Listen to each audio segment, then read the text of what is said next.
माय माऊली नमस्कार. आला आला अधिक मास पूजापाठ सोबत अधिक मास पोथी ऐकू खास.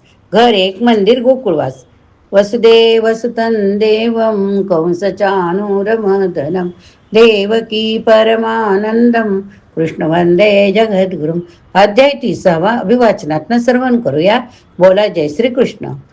श्री गणेशाय नमः. नारायण ऋषी नारदाला सांगू लागले. नारदा, चित्रगुप्ताने यमाला त्या करदृचे गत जन्मातील सर्व पापे सांगितली. यम क्रुद्ध झाला. त्याने त्या जीवात्म्याला पिशाच्य योनीत चिरकाल दुःखे भोगण्याची, नंतर वानर म्हणून जन्म घेऊन हालात दिवस कंटण्याची शिक्षा दिली. दूतांनी त्याला लगेच घोर यातनामय अशा प्रेत योनीत ढकलले. तेथे तो भूक, तहान, उष्णता, थंडी आदी तीव्र संवेगाने फारच क्लेश भोगत राहिला. त्याला नंतर वानराचा जन्म मिळाला. कालंजर पर्वतावर एक सरोवर, तेथे तो राहिला. ते सरोवर पापनाशक. दैत्यांच्या भयाने पूर्वी देवांनी तेथे आश्रय घेतला होता. तेथे मृगतीर्थ नामक कुंड आहे. तो वानर तेथे राहू लागला. वनात रामाने वानरांना असा वर दिला होता की त्यांना गर्द झाडी, अन्न म्हणून फळे, पाणी या गोष्टी कधी कमी पडणार नाही. त्यामुळेच त्या वरामुळे त्या वानरूपी विप्राला तेथे राहायला मिळाले. केरळ देशात असताना त्या ब्राह्मणाने चित्र कुंडल नावाच्या एका धनिक व्यापाऱ्याच्या घरी चाललेले अधिक मासाचे व्रत पाहिले होते. दक्षिणा मिळण्याच्या आशेने वाहवा करून त्या व्रताची खूप प्रशंसा केली. पुरुषोत्तमाची पूजा पाहिली होती. देवाला वंदन केले. त्याचे एवढेच पुण्य झाले होते. तेवढ्याने त्याला वनराई, फळे, पाणी आदी सुखे मिळून त्याचा वानर जन्म थोडा तरी सुसह्य झाला होता. पण त्याच्या तोंडाला व्रण झालेले असल्यामुळे त्याला फळे खाता येणार. त्यातच तो दुबळा झाला. एका झाडावरून दुसऱ्या झाडावर उडी मारताना तो खाली पडला. त्याचे दात पडले, अंग ठेचाळले. तेवढ्यात योगायोगाने अधिक मास आला. तेव्हा घटना अशी घडली की पाणी पिण्यासाठी तो मृगतीर्थाशी गेला, पण त्यात त्याला उतरता येईना. मग तो कसा बसा झाडावर चढला. तेथून तो खाली पडला. तो त्या थोडेसे पाणी असलेल्या कुंडात पडलेला राहिला. त्याला 4 दिवस स्नान घडले. उपवास तर महिनाभर पडला. 5व्या दिवशी तो कासा वीस होऊन मरण पावला. तेव्हा त्याचा जीवात्मा मुक्त होऊन दिव्य विमानाने अधिक मासात गोलोकात पोहोचला. ही घटना पुढील अध्यायात आपण ऐकूयात. आता आपण ऐकूयात पोथी अध्याय 30. श्री गणेशाय नमः. यम म्हणे चित्रगुप्ता रागुण, अरे हा अनिला हा कोण, याचे शुभाशुभ विलोकुण सांगे संपूर्ण सत्वर. ती यमधर्माची ऐकुणी वाणी. चित्रगुप्त म्हणे येता तया लागुणी, अहो प्रभू हा कदरे म्हणून द्विजाधम पै आहे. हा धन लोभी दुष्ट अत्यंत, याचे नाही काहीच सुकृत. याने अटवाटिकेत राहुणी सतत पापची बोध केले असे. वाटिकापतीचा विश्वास, याचे वरी असोनी विशेष. तेथील नाना फळे अशेष धनलोभे चोरुनिया. पक्क ती तुकी बक्षी आपण, पुरातील ती टाकी विकुण. आणि द्रव्य येई ते संपूर्ण देवी पूर्ण भूमीत. हे साधन लोभी अति, याची अत्युग्र पापे 2 असती. एक फल चौर्य कृत निवृत्ती, दुसरे विश्वासघातज. आणि या वाचनी बहुत याची पापे विविध आहेत. ऐसे चित्रगुप्ताचे भाषित ऐकुणी कृतांते कोपला. आणि म्हणे रे चित्रगुप्ता सांगत होता ऐसे करी आता, याशी सहस्रवार तत्वता वानर जन्म देऊन या. तदनंतर विश्वासघाताचे प्रभुगुणी आसाचे, मग इतरांचे सर्व पापांचे तानुग्रहे भोगावे. ते प्रभूचे ऐकुणी भाषित तो महान्यायी चित्रगुप्त, स्वातरे विचरणीय अत्यंत. दूता प्रत बोलतो की अवहा कदर्य अत्यंत धम, लोभा भीम झाला प्रथम. तदनंतर चौर्य कर्म करिता झाला साचार, यास्तव आधी प्रेतत्व घोर. पाहुणी मगा होई वानर, तदनंतर ती भयंकर नरक यातना भोगावया. हाच क्रम यमधर्माच्या गृही, श्रेय करसे सरुदाई. ऐसे चित्रगुप्ते सांगता सर्वई, धूत लोलाई धळिनले. ते सर्व अत्यंत भीषण, कदारे असे करीत राहणन. प्रेत योनी माझे तत्क्षण, प्रथम टाकी ते झाले. तई तो निर्जन घोर म्हणे, जेथे न मिळे पळकी पाणे, तेथे भयंकर प्रेत योनी होणी. सर्वत्र फिरू लागले व्याकुळ अति, वारंवार तळमळे इच्छिती. रडे ओरडे दिस राहती, क्षुत तृष्णांनी न सोसावे म्हणून या. ऐसे बहुकाल पर्यंत प्रेत योनिगत दुःख भो समस्त.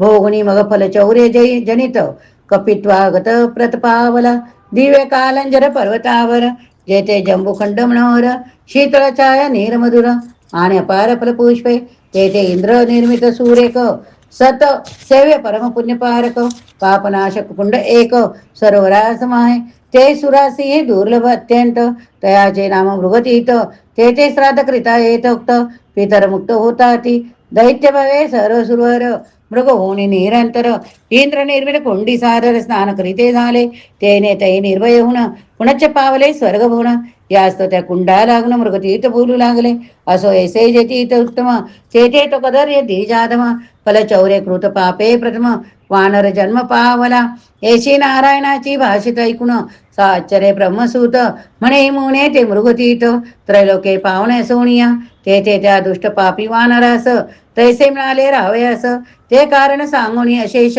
संशय माझा निरसावा भवादृश गुरु स्वशिष्याप्रती गौप्य तेही विवरणी सांगती ऐसी देव वर्षीची होणी ऐकुणी भारती नारायण मुनी आनंदला नाणे म्हणे गा नारदा ऐक प्रश्निलेस ते सांगतच कैक चित्रकुंडल नामे महाधनिक कोणी एक वैश्य असे आणि त्याची स्त्री पुण्यसरिता तारका नामे पतिव्रता अधिक मासासी ती वयता भावे सेविती झाली मासपूर्ती पर्यंत यथोक्त त्याही केले पुरुषोत्तम व्रत चरमतीन होता प्राप्त उद्यापन अर्मिळले वेदशास्त्र संपन्न ब्राह्मण सपत्निक पाचारिले जाण आणि इतरे महाविद्वान द्विजबोध बोलविले तेव्हा तेथे तो कदर्ये धनलोभी पातला पाही असमग त्या वैश्य सर्वही पूजा संभार घेऊन या नाना वाद्याची गर्जना करीत उत्सव चालविला बहुत पूजा होम हवनादी यथोक्त विधी समस्त सहारिला मग सर्व दंपत्या कारणे यथा विधी दीदली दाने तांबूल दक्षिणा वस्त्रे भूषणे ऋत्विजा कारणे दीदली तैशीच इतर ब्राह्मणासी यथाशक्ती दिदली भयसी तेने ते संतोषणी मानसी स्वगृहा जाते झाले परितोमा लोभी कदर्य काही केल्या प्रत्नदाय वैशा पुढे मोकळून दाय रडत उभा राहिला आणि विनय जोडून हात गदगद आणि तया बोलत ते वैश्वर्या तुम्हा महा समर्थ भगवत भक्त हायसी तो आहे तै जैसे पुरुषोत्तम व्रत यथाविधे केले सांप्रत ऐसे जगी आजपर्यंत कोणीच नाही आचारिले आणि तू श्री पुरुषोत्तम मास परमभक्तीने सेविलेस तस्मात सर्व प्रकारे विशेष भाग्यवान धन्य आहेसी आणि तो माता पित्री धन्य हो स्त्री जगाताही तुझ ऐसा हरी प्रिय जाही उत्तम पुत्र उत्पादिल्या आणि हा धन्यावणी विशेष धन्य आहे पुरुषोत्तमास की जयाच्या से उभयत्र अशेष सुख सर्वास लाभते वैश्वर्यात कृत पूजन पाहुणी चकित झालो जाण तो आहे मत कर्माचरण केले यात संशय नसे हा जित्वा सर्व ब्राह्मणासी बहुधन दिदले आनंदेसी परिमज भागी हिनासी कैसी नाही दिलेस मी पामर अत्यंत दीन तू बहुधन दाता असून मदन मिळावे तुझ वाचपासून हे तुझे योग्य होईल की ऐसे कदर्य विनविताक्षण वैश्य तयासी दिदले धन ते तो घेऊन आनंदे करुण पूर्ण ठेविता झाला असो एवं त्या कर्दय वैली पुरुषोत्तमाची पूजा पाहिली आणि त्या मासाची चांगली स्तुती केली धनलोभे त्या पुण्य वानरास मृगतीर्थे झाला वास व्याजई वजता पुरुषोत्तमास ऐसे विशेष फळ असे ऐसे नारायणाचे ऐकुणी वचन नारद पावला समाधान पुनच्च तया लागून हात जोडणी प्रश्नित म्हणे ओम मुनींद्राजा ठाई सुफळ युक्त वृक्ष सर्वई निबिड छाया सर्वत्र राही सुशीतळ जळ असे ऐसा त्या रम्य म्हणे निगुती त्या दुष्ट कपीची व्हाव्या स्थिती कारण काय ते मज प्रती सांगे संप्रती मुनींद्रा ते ऐकुणी म्हणे नारायण नारद सांगो ऐसे एके कारण जयाच्या श्रवण मात्रे तत्क्षण सर्व पापक्षय होय पूर्वी श्रीरामचंद्राची कांता सीता रावणे चोरून नेता श्रीरामचंद्रे झुंजोणी सर्वदा दुष्ट रावण मारिला जय त्या युद्धे विभीषणावीन राक्षस उरले नाहीच कोण कैशेची बहुतेक वानरगण पावले निधणे साचार आणि रामे रावण मारिला म्हणून विरीचांदी सरसुदा पाणी अंतरी परमानंद पाहुणे रामाने दीद पातले आणि म्हणत ते दाशरथे राम त्वा जो मारिला राक्षसनम हे आम्हा सर्व सुरांचे काम अप्रतिम केलेसे म्हणून आम्ही झालो प्रसन्न याच्याच मागे वरप्रधान ते सुराचे ऐकुणी वचन रघुनंदन बोलत अहो तुम्ही देणार वर तरी जे माझे वीर वानर राक्षसी मारिले ते सत्वर जिवंत करून उठवावे. ही रामाचे कुणी वैखिरी ब्रह्मेंद्रादी सरसुरवरी तथास्तु म्हणून वानरावरी केला वृत वर्षाव. तेने ते सर्व वानरगण सुप्तोत्थित परी उठवण. जय जय श्री राम. तुम्ही पण बोला जय जय श्री राम, जय जय श्री राम. राम असे वंदिते झाले मग सीते सहित रघुनंदन. आरोढनिया पुष्पकांत सर्वत्र स्थित वानरा प्रत. ऐसे सांगता झाला की हे सुग्रीवाय हनुमंता अंगराय जांबुवंता.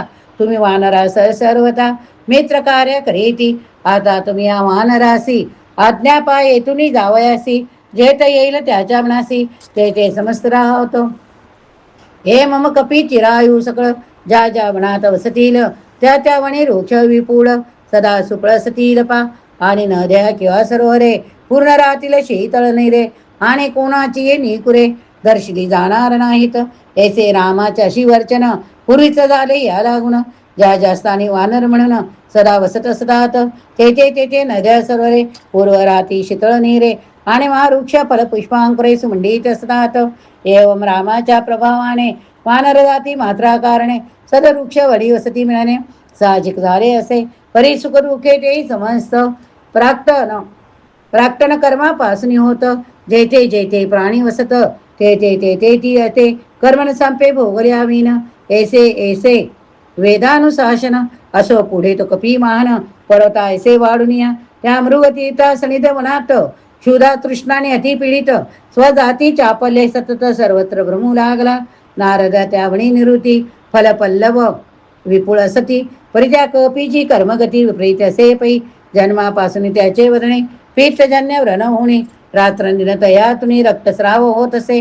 तेने वेदना अत्यंत होई भक्षय न शके काही. आणि पिढीमुळे तया कराही एके ठाई राहावेना. वारंवार फळे तोडून मुखाजवळ नेई जाणं परितीन भक्षती म्हणून देई टाकून भूमीवरी. अशक्यता आली शरीरी वृक्षापासून वृक्षांतरी. जावया सर्व होणी भारी सुका व माणी मृत्यू ते.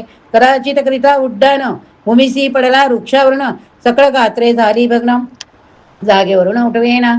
जीवना विने मीन दैसा भूमीवरी तळमळे दैसा. चौकडून आली दुर्दशा विलाप करी अत्यंत. क्षुधा तृष्णाने अति व्याकुळ दंतपंक्ती पडली सकळ.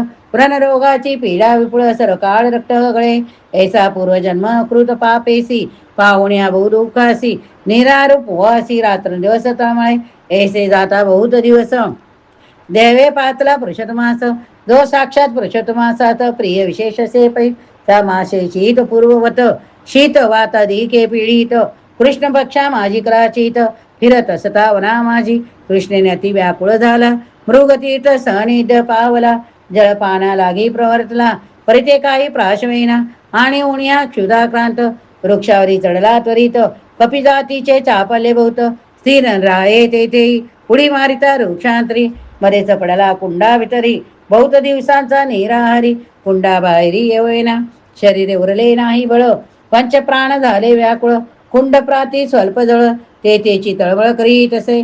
ऐसा तो कपी कपी अधिक मासात दशमी पासून पै सतत पूर्ण 4 दिवसपर्यंत कुंडी लोळत राहिला. 5वे दिनी 2 प्रहरी मध्ये दिनी येता अंधकारी. त्या मृगतीताच्या पवित्र निरी पडला प्राण जाऊनिया. असो यशे ते वानरास अधिक मासांती 5 दिवस सहज स्नान घडता विशेष. तत्काळ निर्दोष पातला आणि कपी देहा ते सोडून दिव्य देही झाला तत्क्षण. की ज्यावरून कोटी मदन ओवाळून टाकावे. नवघन की निवर तैसे सर्वांग श्याम सुंदर. कासे जळके पीतांबर मेखला सुंदर त्यावरी. रत्नजडित किरीटशिरी कर्णी कुंडले तळपती साजरी. रत्न केवर वलये करी अग्निपरी जळकत. दशांगुळी मुद्रिका सोज्वळ चंद्रवत प्रसन्नमुख कमळ. सुस्तीर्ण नीळ केश कुरळ गळा माळ वैजयंती. असो ऐसा तो कपी आपण दिवे देई झाला जाण. तो त्या सनिध आकाशातून दिव्य विमान पातले. इति श्री अधिक मास महात्मे सार बृहन्नारदीय पद्माधार. सज्जन सोते ऐकत चतुर त्रिशत शतमोध्याय गोढा. या ठिकाणी आपला 30वा अध्याय समाप्त झाला. बोला जय श्री कृष्ण. हरे राम राम राम हरे हरे. हरे कृष्ण कृष्ण कृष्ण हरे हरे. श्रवण केले तर श्री पुरुषोत्तम आहे लिहायला विसरू नका.